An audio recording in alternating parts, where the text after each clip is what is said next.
Agora, eu não posso terminar sem mencionar a principal lição que vem do lugar santíssimo.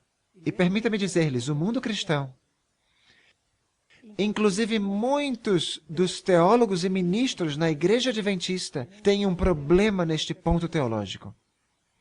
Se vocês perguntarem para eles, acreditam que pelo poder de Deus nós podemos vencer completamente o pecado antes da volta de Jesus? E o que muitas pessoas dizem? Não podemos vencer completamente o pecado antes da volta de Jesus. Essa é a resposta que muitos dão. Eu não sei, talvez estejam lendo esse versículo. Vocês conhecem esse versículo que diz: quase tudo posso em Cristo que me fortalece? Ah, não, eu errei. Tudo posso, menos vencer o pecado em Cristo que me fortalece. É isso que diz? Não, não é isso que diz. O que é que o texto diz? Posso todas as coisas em Cristo que me fortalece. Não, mas a carne é fraca, é o que dizem. Então você está dizendo que a sua carne fraca é mais poderosa que Deus. Você está dizendo que Deus não tem o poder para me dar a vitória sobre o pecado. Porque sua carne é tão poderosa, sua carne é tão forte, que você não pode vencer o pecado. Nem sequer Deus pode te dar o poder para vencer o pecado na sua vida. Irmãos e irmãs, eu quero ler com vocês esta citação muito interessante. Vocês sabiam que o santuário vai fechar? O ritual do lugar santíssimo vai terminar e quando for encerrado, e quando for fechado o ritual no lugar santíssimo, Jesus Cristo vai trocar suas vestes sacerdotais para suas vestes reais. E logo virá o tempo de angústia, qual nunca se viu na história do planeta Terra. E tem gente que não gosta disso. Durante esse tempo, teremos que viver sem intercessor, porque Jesus tirou suas vestes sacerdotais. E tem gente, eu tive um companheiro que uma vez me disse, como é que o senhor sabe que Jesus vai tirar as vestes sacerdotais? Onde é que diz isso na Bíblia que Jesus vai tirar essas vestes? Então, eu, a minha maneira diplomática, como de costume, disse, se você usasse um pouquinho da massa cinzenta que Deus te deu, você mesmo poderia encontrar a resposta a essa pergunta. Eu disse, e ele me perguntou, como assim? Eu disse, olha só, eu vou perguntar, qual é a função que Cristo está desempenhando hoje? Ele disse, bom, oficiando como sumo sacerdote. Eu disse, isso mesmo. Uma pergunta, uma resposta, está bem. Se ele está oficiando como sumo sacerdote, como é que ele está vestido? Bom, está vestido como sumo sacerdote, é lógico. 2 a 2. Segunda pergunta, segunda resposta. Agora, terceira pergunta. Quando Cristo voltar do céu, como é que ele vem vestido? Uau! Agora ficou calado. Porque eu havia colocado contra a parede. E logo diz. Bom, Apocalipse 19 diz que ele vem vestido como Rei dos Reis e Senhor dos Senhores. E eu digo, bom, se vem vestido como Rei dos Reis e Senhor dos Senhores, antes disso, tem que ter trocado de roupa. Sim ou não? É simples. O espírito de profecia é claro quanto a isso. Jesus vai terminar a purificação do santuário. E escutem isso. Jesus não nos vai purificar dali nada do que não tenha sido purificado aqui. Enquanto purifica o templo no céu dos pecados do seu povo na terra deve purificar o templo da alma pela obra do Espírito Santo. Vou ler somente algumas citações bíblicas e em seguida vamos ler o que diz o Espírito de profecia. Notem o que diz, vamos pular esta, Joel capítulo 2 e os versículos 10 e 11. Joel capítulo 2 descreve a segunda volta de Jesus em poder e glória. E os versículos 10 e 11 concluem a passagem que está descrevendo a segunda vinda. E eu quero que anotem o que diz ao concluir esta passagem. Aqui diz, diante dele tremerá a terra, abalar-se-ão os céus, o sol e a lua se enegrecerão e as estrelas retirarão o seu resplendor. Está falando da segunda vinda, sim ou não? E o Senhor levantará a sua voz diante do seu exército. Quem é o exército? Seus anjos, porque muitíssimo grande é o seu arraial, porque poderoso é executando a sua palavra. Porque o dia do Senhor, escutem bem a pergunta, porque o dia do Senhor é grande e muito terrível, e quem o poderá suportar?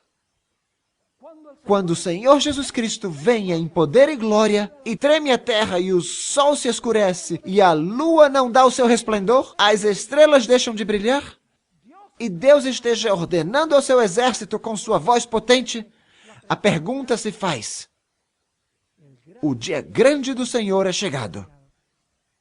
E quem o poderá suportar? O livro de Joel tem a resposta a essa pergunta.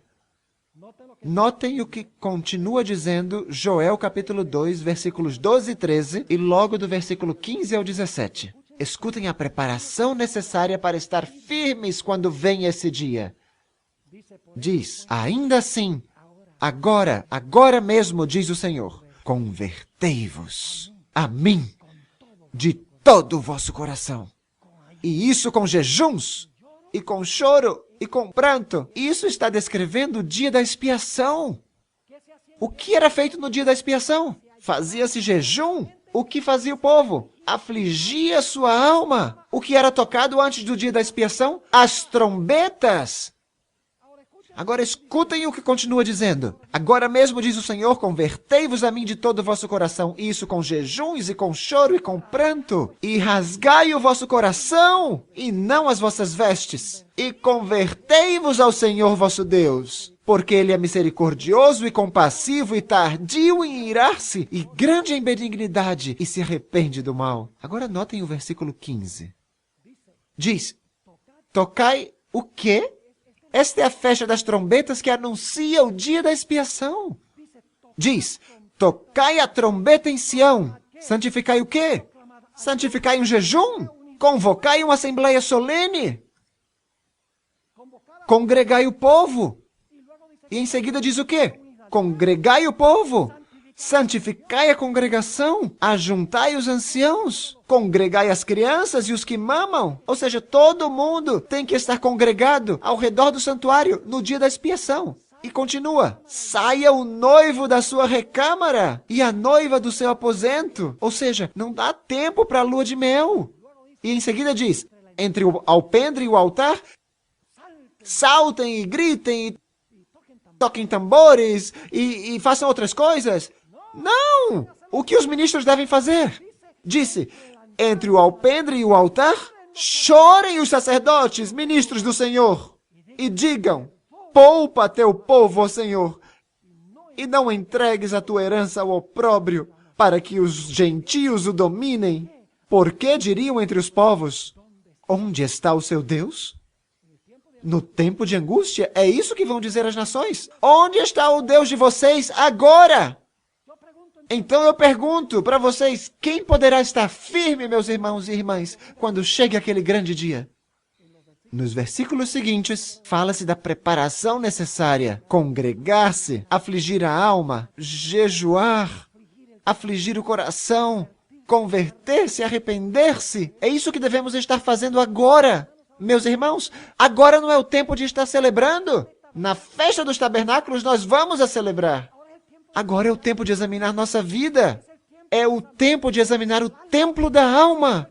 É o tempo não de ficar vendo televisão. É tempo de que nós estejamos lendo a Bíblia, o espírito de profecia, orando, testemunhando a favor de Cristo Jesus. Devemos estar colocando nossa vida espiritual em ordem com o Senhor.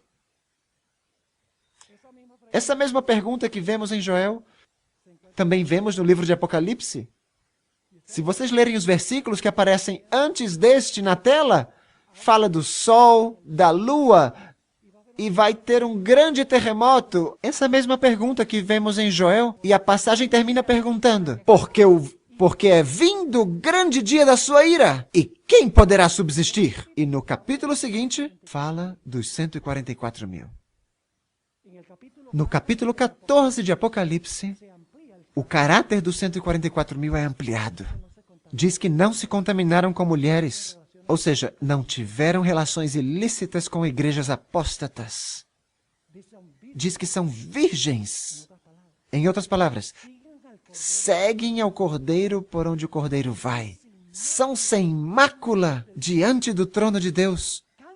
Cantam o cântico de Moisés, servo de Deus, e o cântico do Cordeiro com harpas.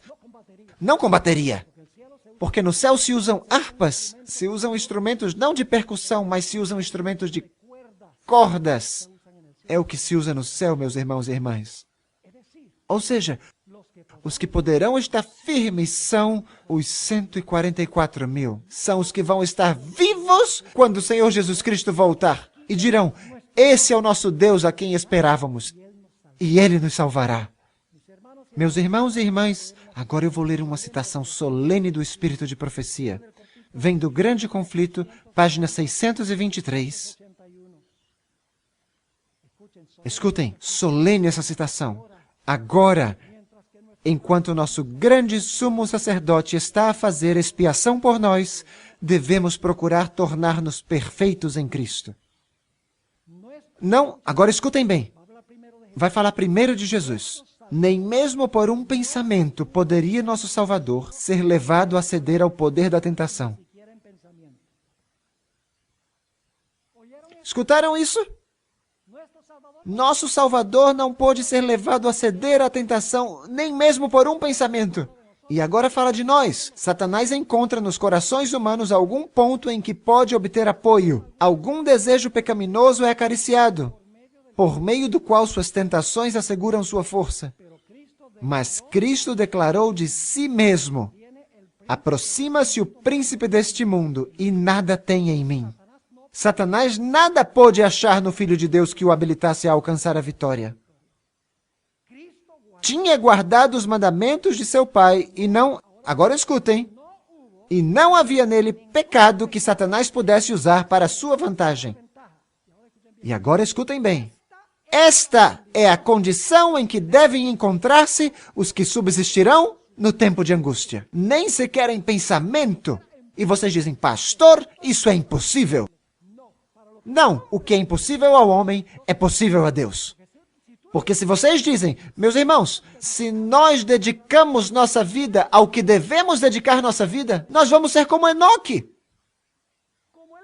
Como Elias, que tiveram paixões como as nossas, mas que têm uma comunhão íntima com o Senhor. Isso significa que vamos ter que mudar nossos hábitos, nossas práticas, o que vemos, o que ouvimos, o que fazemos, o entretenimento no qual participamos. Meus irmãos e irmãs, é tempo agora, quando está para concluir-se o juízo celeste, de colocar nossas vidas em ordem com o Senhor. Esta é a mensagem distinta da Igreja Adventista do sétimo dia.